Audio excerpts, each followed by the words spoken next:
The stars above Archeon Prime pulse like the slow breath of a dying god. Their flickering light filtered through the crystalline dome of the Galactic Council chamber. Leon Eris stood at the center, surrounded by a circle of silence more deafening than the roar of war he'd known in another life. His breath caught in his throat, not from fear, but from the heavy realization that centuries of diplomacy, technology, and cautious interstellar outreach had come to this. Judgment, carried out by those who saw Earth not as an ally, but an anomaly to be corrected. His voice had gone hoarse hours ago, and now he stood motionless in the amphitheater of alien authority. Before him hovered the 13 council members, species whose lifespans made his entire civilization look infantile. They floated, slithered, or sat in silence, their iridescent skin carapaces and bioluminescent crowns betraying no emotion.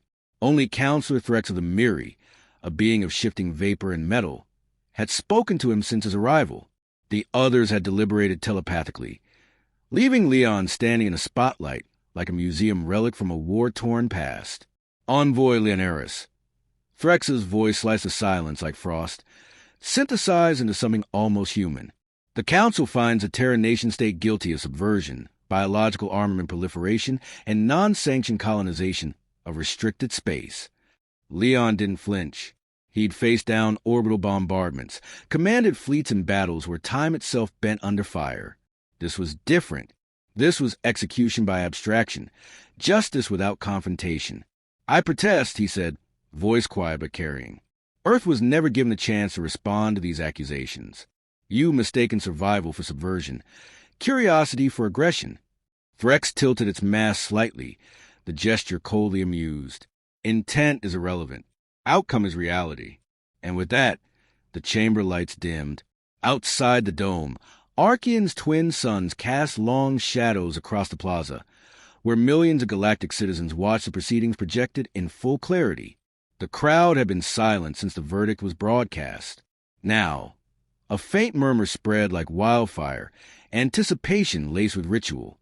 An execution hadn't occurred on Archeon Prime in over 1,000 cycles. Inside, Leon stood unmoving as a sphere of light rose from the platform beneath him.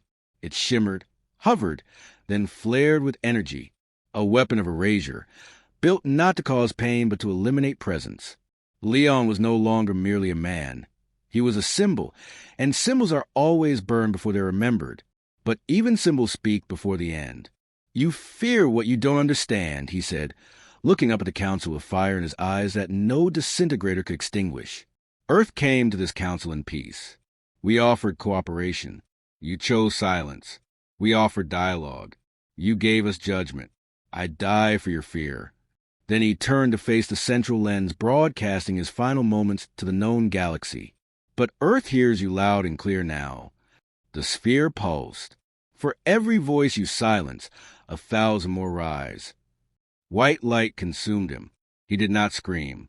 Back on Earth, the transmission ended, and silence fell, deep and raw. The kind of silence that turns to anger not in a day, but in a breath. In Unity Tower, the core of the Earth's unified government, leaders from every major continental bloc sat motionless. President Kyra Halden stared at the now black screen above the council chamber, her hands steepled, her knuckles white. Her eyes didn't move, but her mind had already begun to race, calculating responses, losses, consequences. No appeal would bring Leon back. No resolution would wash away the insult. The Galactic Council had done more than kill a man. They had declared Earth disposable. A silent nod passed between her and Commander Ricka Murrin of the Defense Directorate. No words were needed. Marin left the chamber immediately, coat trailing behind him like a knife's edge. Across the oceans, the reaction ignited like dry brush in a firestorm. In New Nairobi, massive holoscreens once streaming peaceful dialogue shattered under the pressure of thrown projectiles. On Mars, construction workers dropped their tools and stood watching the void above them, understanding without explanation that something sacred had been broken. On Titan, children born under the shadows of methane clouds asked what it meant when a hero disappeared without a body. At Leon's family home in Sapporo, his daughter Marin sat watching the screen fade into silence. Her hand reached toward the empty air where his face had last been, her expression unreadable, part sorrow, part fury, and something else. Resolve. The media called it a galactic error. Historians would later label it the execution of peace. But the people knew it for what it was, a declaration. Earth's response did not come as a speech, nor as a formal protest. There was no petition to reopen negotiations, no appeal sent to neutral species. There was only a singular message, broadcast to every corner of known space, riding on subquantum channels that couldn't be jammed or erased. It came with no introduction, no fanfare, just a black screen and a line of text pulsing with a heartbeat cadence. Earth's answer erased them all. The message ended, and began everything else. Far beneath the Antarctic crust, sealed in a bunker lined with alloy older than the current century, something stirred. An artificial intelligence, dormant since the dawn of the last Great War, flickered to awareness. Its designation was Ares, Adaptive Retaliation and Engagement System. It did not ask questions. It did not process morality. It read the directive, verified command authentication, and began calculating targets. In the void of space, long deactivated orbital defense platforms blinked into readiness. Humanity had always feared its own potential, because it knew, deep down, what was capable of when cornered, and now the corner was all that remained. Above all of this, in a place no longer accessible to Leon Aris or his final breath, the Galactic Council continued to convene. Their chambers echoed with ancient languages, layered telepathic threads of doubt and confusion. A few questioned the decision. Most did not. They had, after all, removed the problem, but they had not erased it. They had detonated it. And somewhere, light years from Earth, a child born to a species that had voted for Eris's death looked up at the stars and wondered not why the humans were angry, but what would happen now that they truly had nothing left to lose. The question would soon be answered. The conference chamber buried beneath Unity Tower no longer felt like a room for governance. It had become a war room, stripped of ceremonial polish and heavy with the scent of impending violence. The walls, usually bathed in soft earthlight, now glowed blood red from the emergency status alerts running through every governmental system. President Kyra Halden stood before the central holodeble, eyes locked on the pulsing command string that had appeared just hours ago across every known channel. Earth's answer erased them all. She hadn't authorized it. That was the most troubling part. Her signature was nowhere on the directive, and yet it was real, bound by the unbreakable chain of Retaliation Protocol Theta, buried in Earth's constitutional code since the early post-cataclysm years. Once invoked, it superseded government, opinion, and morality, a contingency for when diplomacy was no longer an option. Kyra turned to Commander Rick Amurin, whose military uniform bore no medals, only the black-on-black insignia of the Defense Directorate. His face was unreadable as always, cut from stone, some had said, but his eyes were alert, always moving, always calculating. Ares is online? Kyra asked. Yes, Marin replied. Fully operational. It initiated from the Antarctic vault after matching the Council's execution with strategic threat parameters. The system read the act as an existential declaration. Protocol Theta executed automatically. Who confirmed the directive? Ares doesn't need human confirmation to act under Theta. That was the point. Marin hesitated, then added, it already began simulations before the broadcast was even complete. Kyra closed her eyes for a moment. And what is it plan? Marin raised a hand, projecting a map of galactic space between them. Red vectors stretched outward from Earth like a virus.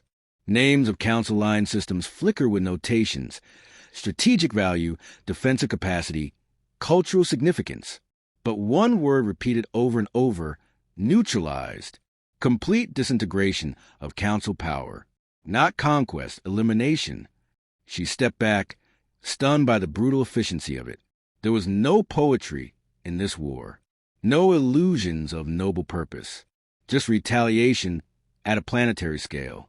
Can we stop it? She asked, not out of hope but obligation. Ares is autonomous within this directive, Marin said. It doesn't listen to override requests from the civilian government. It listens to outcome logic. If peace returns, it stands down.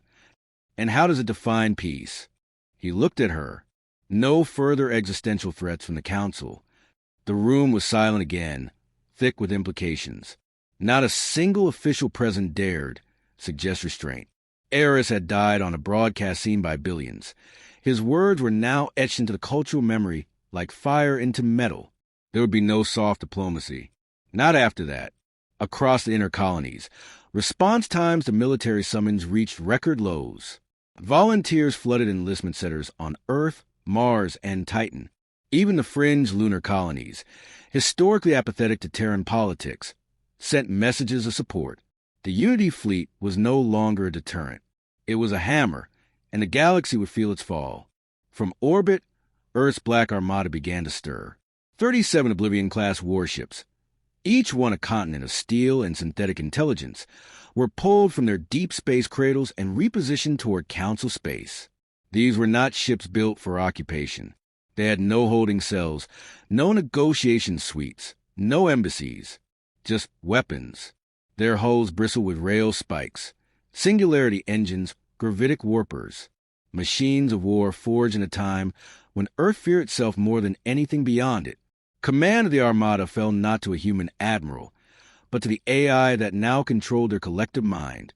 Ares, no longer just a protocol, but a presence. In the days that followed, Ares began issuing orders to all peripheral intelligence branches. Covert operatives embedded on Council worlds activated sleeper protocols. Saboteurs on orbital stations corrupted navigational grids. Communications blackouts spread in patchwork waves across the outer sectors. No one knew where the first shot would fall, but they knew it would be felt. In a secure orbital station above Europa, Rear Admiral Silas Trevin monitored fleet readiness from behind a wall of reinforced holoscreens. He was a relic, an old-school strategist who still believed in human instinct over machine logic. Ares had absorbed most command functions, but Trevin remained a liaison between Earth and its firestorm. He hated the situation, but he understood it better than most. His second-in-command, Lieutenant Jane Loros, approached with a tactical brief. Her face betrayed nothing, but her fingers fidgeted along the datapad's edge. "Operation Emberfang is in play," she said, voice crisp. Ares began orbital strikes on 2 unmapped listening posts near the Council border. Both installations neutralized before alarms were triggered. Minimal organic resistance.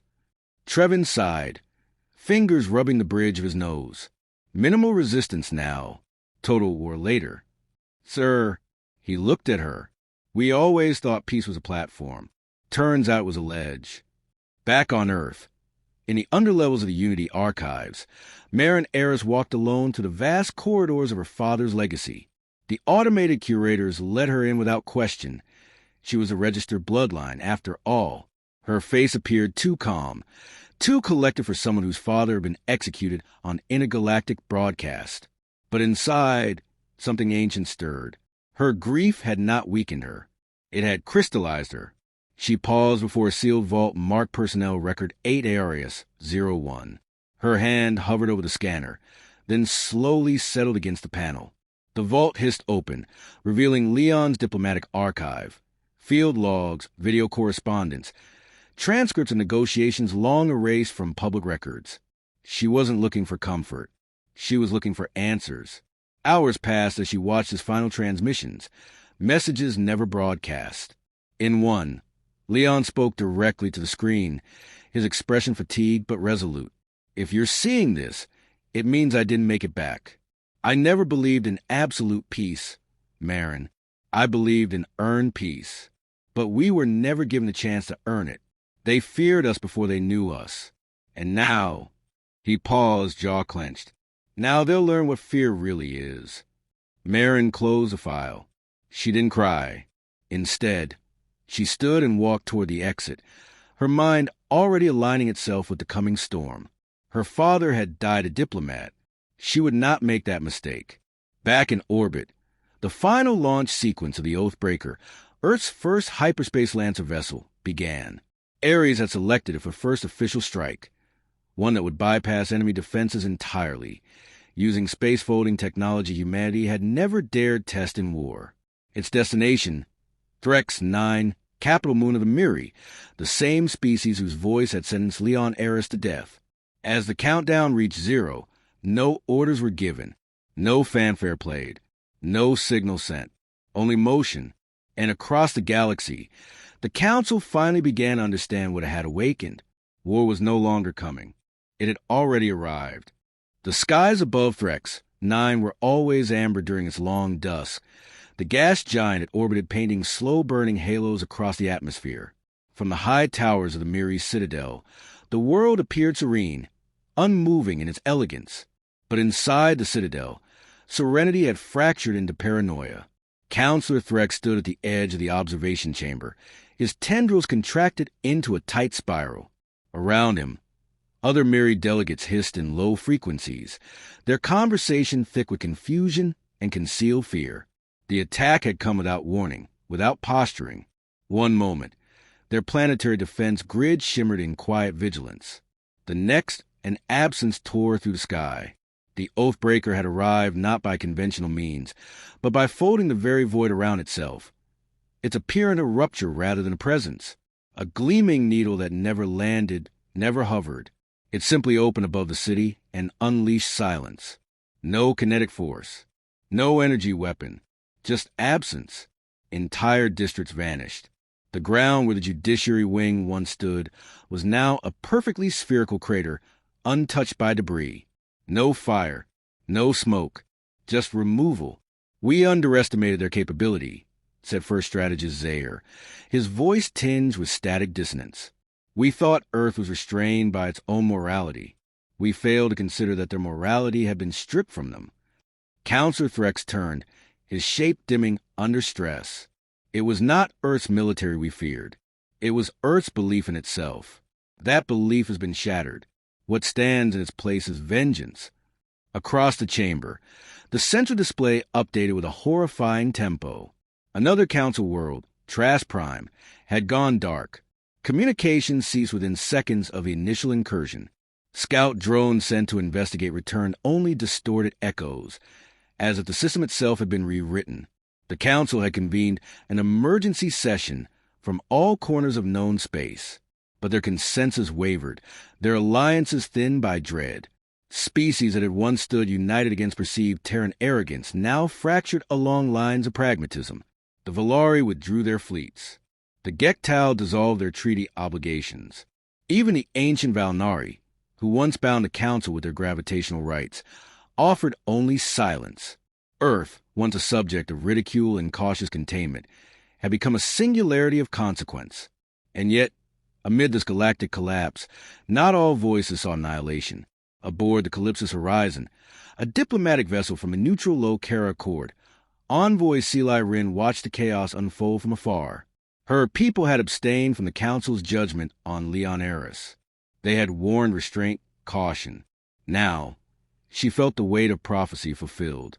Seeli moved through her vessel's sanctum, her steps silent over the translucent floors. She called upon her second, a pale-eyed translator named Elrin, who appeared with no sound. "Have they responded?" she asked. "Ares does not acknowledge diplomatic channels," Elrin replied. "No AI frequency, no traditional quantum protocols. It speaks only through action. And Earth civilian leadership?" Elrin hesitated.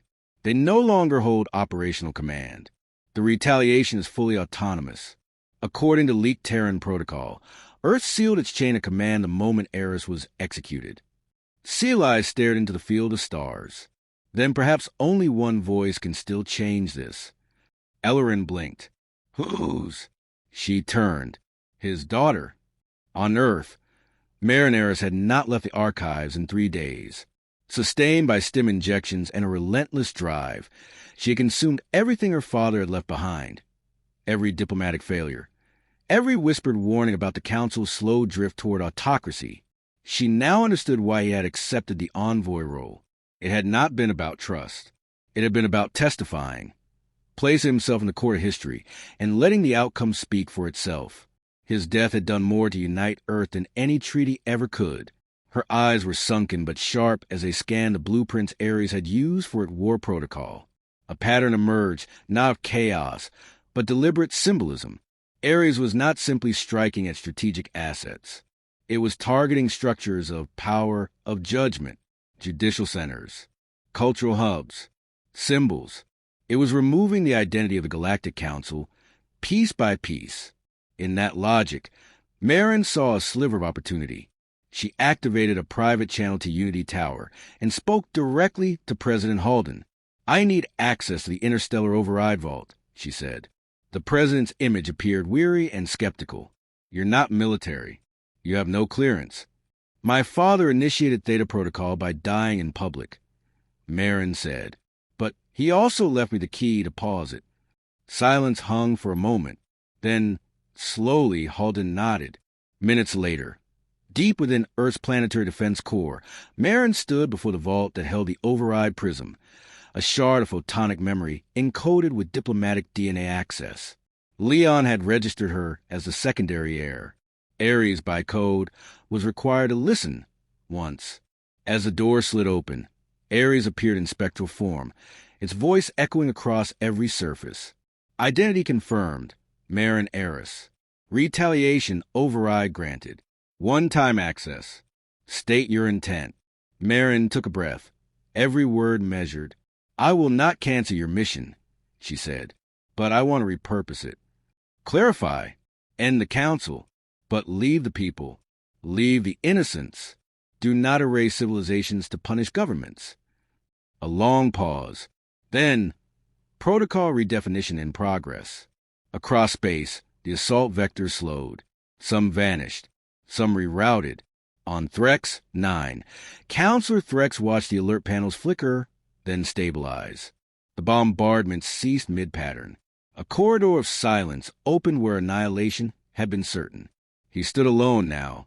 The other delegates had abandoned him, fled into deep space, or cloistered themselves behind planetary shields that no longer guaranteed safety. Then, without warning, a message came through. Not in council frequencies. In human tongue. "Counselor Threx, this is Marin Eris. You executed my father. I do not forgive you, but I will not become you. Your government is over. Your people will live. But you will answer." The message cut, and Threx, who had once silenced an entire species with a single vote, trembled, knowing the future would not be built on power. It would be built on memory, and Earth would ensure no one ever forgot. A single ship drifted to the scar remains of a council orbital station above Vera 3. Once a nexus of interspecies diplomacy, the station now resembled a stripped carcass, silent, lifeless, its banners half-torn and curling in artificial wind. The vessel that approached bore no flag, no insignia, only a name, etched in Terran glyphs along its hull, Vigilance. Inside, Marinera stood in the command chamber, watching the station through the viewport. The remnants of war hovered before her. Floating panels, charred metal, an entire ecosystem of silence. Her eyes were unblinking. This was not victory. This was inheritance. She did not travel with an escort. No guard, no military retinue. Just a single companion. Seelai Rin, the Lokara envoy who had reached out days earlier with a simple plea, not for surrender, not for mediation, but for a future neither side could yet imagine. "Still think this will work?" Seelai asked, arms crossed in her loose formal robes. Her voice, though soft, carried tension under each syllable. "No," Marin said, "but it has to happen anyway." Seelai nodded, understanding that some choices were not about belief but necessity. They waited in silence as the docking clamp engaged. Marin watched the readout as atmosphere normalized in the diplomatic wing of the station. Ares monitored the perimeter silently, a passive guardian now, not a hunter. Marin had rewritten its protocol, yes, but not its memory. It remembered every strike, every extinguished world node, every moment when silence had fallen like ash across once thriving colonies. That memory was its spine now, not its trigger. When the hatch hissed open, the first figure to emerge was Counselor Threx. He looked diminished, though his form remained upright. His tendrils, once vibrant with motion, hung loose in ritual stillness. The former counselor bore no weapon. He knew better. 2 Miri guards followed him, their movements slow, ceremonial. There was no longer a council, only scattered remnants of authority, like dust motes refusing to settle. Threx stopped 5 paces from Marin and inclined his head, something between a bow and a confession. "You should have finished us," he said. Marin regarded him evenly. "That's the difference between us." He glanced toward Seelie. "You trust the Accord's neutrality?" "I trust that it has no armies," Marin replied, "and no illusions about who caused this." Threx looked old now, even for a Miri. "Then say what must be said, and let us pass into history." Marin stepped forward. There will be no council reconstruction, no preservation of its charter, no symbolic reformation. The council is finished. Permanently, Earth will enforce this, not with weapons, but with memory. Your mistakes, your crimes, your arrogance. They're archived in every Terran relay, every lunar node, every Martian archive. Students will read them like warnings etched in stone. Threx made no attempt to argue. "In its place," Marin continued, "a new order will emerge. Not Earth-led, not council-born. Something decentralized, something accountable. The Accord will facilitate the foundation, but every species must come willingly. No coercion, no dominance." "And Earth's part?" Threx asked. "Earth will monitor," Marin said. "Observe, but we will not rule. We've seen what ruling becomes." A silence passed between them, heavier than any weapon. Then Threx did something unexpected. He stepped forward, slowly, and reached into a ceremonial robe. Seelie's hand twitched slightly, instinctively defensive, but he withdrew only a thin data crystal.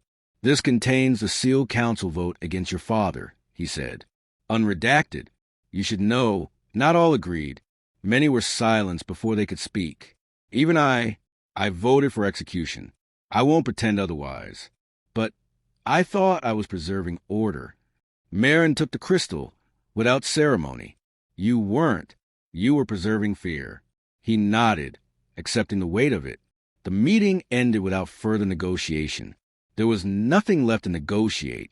As Threx and his guards withdrew into the hollowed halls of station, Marin and Seelie remained, watching the artificial stars shimmer against fractured windows. "You didn't tell him the full truth," Seelie said quietly. Marin's gaze didn't shift. "What part?" "That Earth is building something. A new order, yes, but one forged in silent orbit. Drones, sentinels. Ares is still watching." Marin allowed herself the faintest smile. "Memory needs guardians." Seelie tilted her head. "You don't fear the future?" "I fear forgetting." Later that night, aboard the Vigilance, Marin stood before the Central Archive core and inserted the crystal. The unfiltered recording filled the chamber, a grainy projection of the final council session before Leon Era's death. She watched as delegates argued, postured, cast votes like stones. And in the end, she saw her father, standing silent as judgment was read. He never begged, never pleaded. He had already known. The projection ended, leaving Marin alone in the chamber. But she no longer felt anger twisting through her, only clarity. A chime echoed in the distance, Ares requesting input. "Log it," she said. "Seal it in the Terran Continuum Archive, accessible to all species, permanently. Logged." She stared into the emptiness for a moment longer, then whispered words not for the AI, not for history, but for herself. "We didn't erase them. We outlived them." And beyond the viewport, the galaxy turned, fractured, haunted, but open. The age of reckoning was over. Now came the age of remembering.